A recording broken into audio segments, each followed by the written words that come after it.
모든 언론들이 이준석에게는 신당 관련 계획을 물었습니다. 이재명 대표가 회동을 마치고 떠나자 기자들은 이낙연에게 뭘 물었을까요? 결렬되었으니 당연히 나와야 할 신당과 관련된 질문은 없어도 너무 없었습니다. 이낙연 신당은 전국을 움직일 파급력이나 기대치가 없기 때문입니다. 민주당을 어느 정도 흔들 수 있느냐 외에는 기자들 관심 자체가 없었습니다. 이낙연 입장에서 회동 합의 불발보다 더 뼈아픈 대목일 수 있습니다. 똥과 된장을 가리기 위해서 이재명, 이낙연 두 사람이 만났습니다. 서로가 분명한 의견을 교환하고 명분을 가져야 하는 명락회동이었습니다. 똥도 아니고 밥도 아닌 상태가 오래 지속하는 건 피로감만 불러올 뿐인 상황. 함께하든 헤어지든 선을 그을 필요가 있었습니다. 이재명 대표가 사실상 정치 은퇴에 버금가는 양보를 하지 않는 한 합의가 불가능한 회동이었습니다. 통합비대위는 현재 지도부 전체의 퇴진을 의미합니다. 이낙연이 요구한 통합비대위는 단일체제도 불가능합니다. 말이 좋아 통합이지 두세 명이 위원장이 되어 공천권을 나눠 갖는 난장판은 불보듯 뻔한 상황입니다. 현재보다 민주당 지지율이 높았던 적도 사실 없습니다. 이낙연이 총리를 그만두고 민주당 대표가 된 다음부터 민주당이 급격한 내리막길을 걸었다는 건 누구나 아는 이야기입니다. 이해찬 당대표 시절인 2020년에 민주당은 180석을 얻었습니다. 2020년 하반기에 이낙연이 총리직을 사퇴하고 당대표로 취임합니다. 그때부터 민주당은 급격히 내리막길을 걸었습니다. 문재인 대통령의 지지율보다 20%나 낮아졌습니다. 덩달아 이낙연 대선 주자 지지율도 한 자릿수로 떨어졌습니다. 2021년 초만 해도 이재명 대선 주자 지지율은 한 자릿수에 불과했습니다. 이재명의 급부상은 똥도 아니고 밥도 아닌 애매모호한 엄중 이낙연으론 어렵다 판단한 민주당 지지자들이 내린 판단입니다. 이재명이 민주당 대선 경선 캠프를 차렸을 때 현역 의원 10명 모으기도 버거웠습니다. 여의도에 정치적 자산이 없었기 때문입니다. 그럼에도 결국 이재명이 승리하고 대선 주자가 되었습니다. 이낙연은 민심이 움직이는 과정을 잘 판단해야 합니다.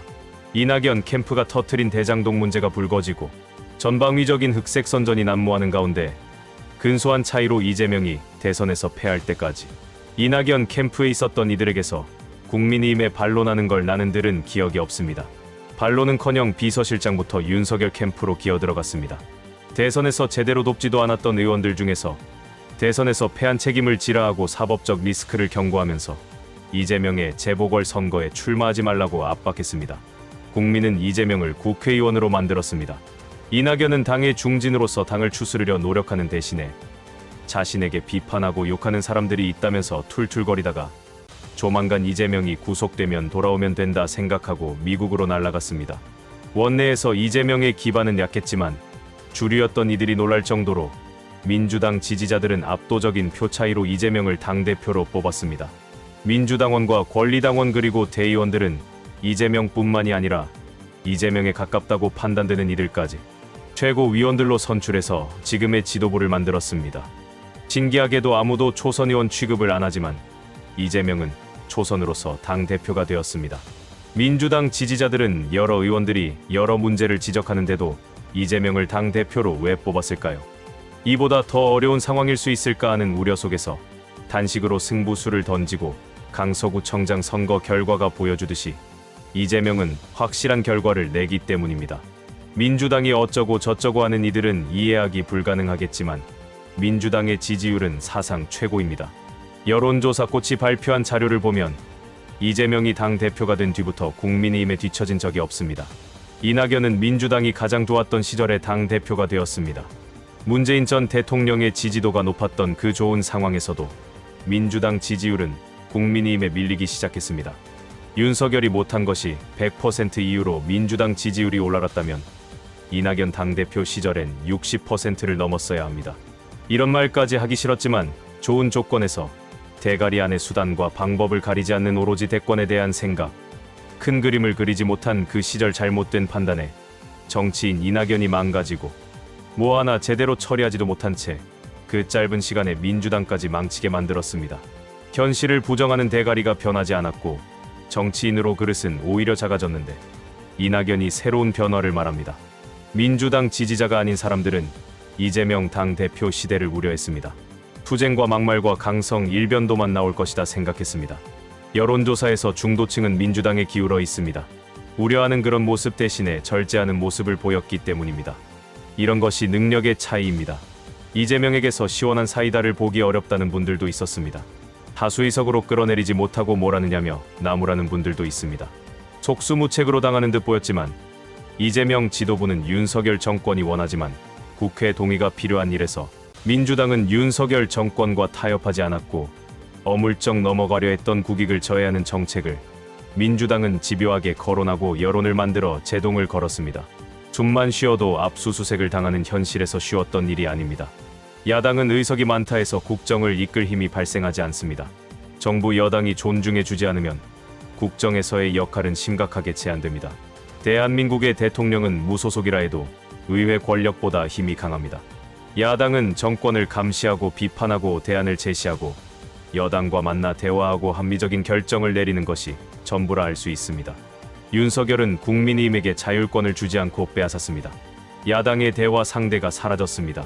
국회를 인정하지 않는 행정부, 야당의 존재를 존중하지 않는 검찰 정권, 공권력을 앞세운 검찰 정권의 이낙연이었다면 어땠을까요?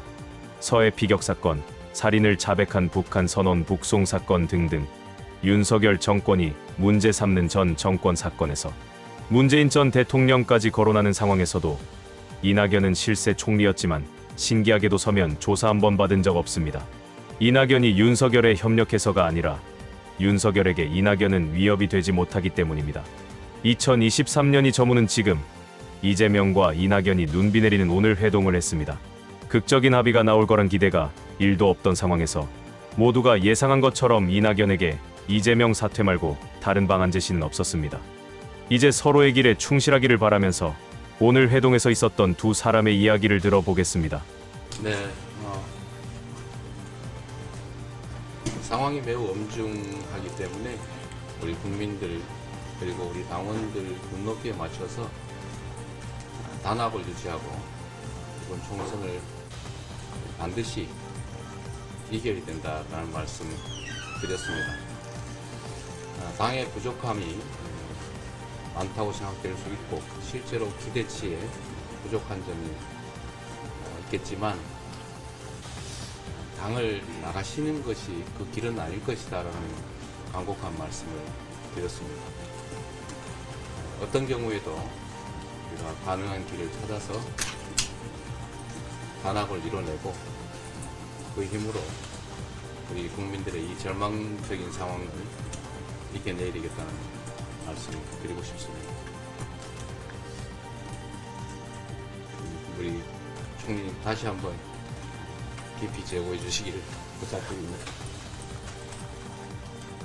제가 먼저 할까요? 예.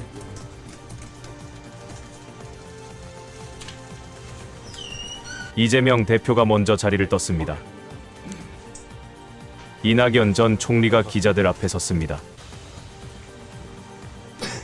윤석열 정부의 형편없는 폭주에도 불구하고 좀 더 가치 있는 일을 위해서 제가 길을 가겠습니다.